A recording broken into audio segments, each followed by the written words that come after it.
ஐந்து கரத்தோனை போற்றி, ஆணை முகத்தானை போற்றி, மூஷிக வாகனனை போற்றி, மூலப்பரம்பொருளை போற்றி, சித்தி புத்தி விநாயக பெருமானை போற்றி. குருவே சரணம். இணையத்தால் இணைய மிதங்களுக்கு வணக்கம். இது மார்ச் மாத ராசி பலன். மார்ச் மாதம் சிம்ம ராசிக்கு எப்படி இருக்க போகுது அப்படிங்கிறத பார்க்கலாம். சிம்ம ராசியை பொறுத்த வரைக்கும் இந்த மார்ச் மாதம் நல்லா இருக்குமா அப்படிங்கிற எதிர்பார்ப்பு எல்லாருக்குமே இருக்குது. அதுக்குள்ளே இந்த மார்ச்சில் வரக்கூடிய முக்கிய விசேஷ தினங்கள் அப்படின்னா மார்ச் 8 மகா சிவராத்திரி. அன்றைய தினம் விரதம் இருந்து அன்றைய தினம் இரவு உறங்காமல் விழித்திருந்து சிவ வழிபாடு மேற்கொள்ளும் போது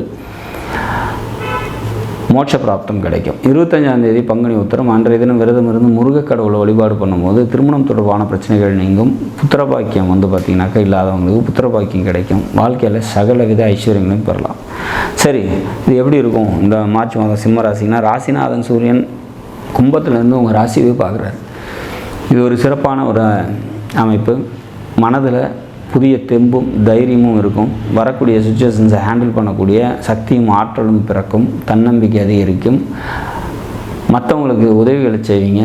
தர்ம சிந்தனை, தயால குணம்லாம் ஏற்கனவே இயல்புலேயே உங்களுக்கு உண்டு. அது இன்னும் கொஞ்சம் அதிகமாகும் அப்படிங்கிற மாதிரியான ஒரு அமைப்பு. தந்தைக்கும் மகனுக்குமான கருத்து வேறுபாடுகள் இருக்கத்தான் செய்யும். பொருளாதாரம் நல்லாயிருக்கும். பொருளாதார சம்மந்தப்பட்ட உயர்வு கிடைக்கும். மாமன் வழி உறவினர்களால் நன்மைகள் உண்டு. எழுத்து, டாக்குமெண்டேஷன், கம்யூனிகேஷன் இது தொடர்பான நன்மைகள் உண்டு. தேவையற்ற வாக்குவாதங்களை உறவுகள் இடத்துல தவிர்த்துறது நல்லது. உறவுகள் இடத்துல மனக்கசப்பு அப்படிங்கிறது ஏற்படும். அரசாங்கத்தால் மனக்கசப்பு ஏற்படலாம்.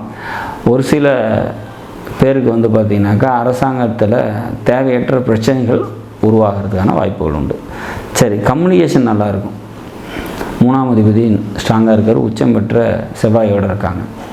அப்போ கம்யூனிகேஷன் தொடர்பான நன்மைகள் ஏற்படும். பெண்களால் பார்த்திங்கன்னா நன்மைகள் ஏற்படக்கூடிய ஒரு நல்ல ஒரு மாதம். 4ஆம் அதிபதி அப்படின்னு சொல்லக்கூடிய செவ்வாய் பகவான் உச்சநிலையில் இருக்காங்க. பூமி, இடம், சொத்து சம்மந்தப்பட்ட நன்மைகள் ஏற்படும்.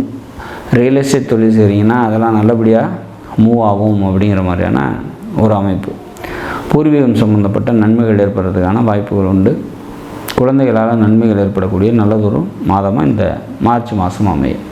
சிம்மராசியை பொறுத்த வரைக்கும் ராசிநாதன் உங்கள் ராசியே பார்க்குறதுனாலையும் கேந்திரத்தில் இருக்கிறதுனாலையும் எந்த ஒரு சுச்சுவேஷன்ஸையும் ஹேண்டில் பண்ணக்கூடிய தன்னம்பிக்கையும் தைரியமும் உங்களுக்கு இந்த மாதம் நிச்சயமாக கிடைக்கும் அப்படிங்கிறத சொல்லலாம். பாக்கியாதிபதி உச்ச நிலையில் இருக்கிறதுனால தந்தை வழி உறவினர்களால், தந்தையால் நன்மைகள் ஏற்படும். இளைய சகோதரர்களால் நன்மைகள் ஏற்படும். இந்த வயதில் எந்த வயதில் நீங்கள் இருக்கீங்களோ அந்த வயதுக்கான பாக்கியங்கள் உங்களை சேரும் அப்படிங்கிறத உறுதியாக சொல்லலாம். சந்திராஷ்டம தினங்கள் அப்படிங்கிறது 12, 13, 14 3 நாட்கள் சந்திராஷ்டம தினமாக வருது. அன்றைய தினம் முக்கிய முடிவுகள் எடுக்காதீங்க. குறிப்பாக குழந்தைகள் தொடர்பான எந்த ஒரு முக்கிய முடிவும் சந்திராஷ்டமத்தில் எடுக்க வேணாம். பொருளாதாரம் சம்மந்தப்பட்ட விஷயத்தில் பொருளாதாரம் கொடுக்கல் வாங்கல் எந்த ஒரு விஷயத்தையும் சந்திராஷ்டமத்தில் செய்ய வேணாம் அப்படிங்கிற மாதிரியான ஒரு அமைப்பு. சரி, இந்த மாதத்தை பொறுத்த வரைக்கும் குரு வழிபாடு உங்களுக்கு கூடுதல் சிறப்பையும் நன்மையும் தரும். இந்த மாதத்தில் சந்திராஷ்டம தினங்கள் அப்படின்னா 12, 13, 14 3 நாட்கள் சந்திராஷ்டம தினமாக வரதுனால முக்கிய முடிவுகளை எடுக்காதீங்க. வெளியூர் பயணங்களை தவிர்த்துருங்க. நாடும் நாட்டு மக்களும் நலமுடன் வாழ நவகிரகங்களை வேண்டி அமைகிறேன். நன்றி, வணக்கம்.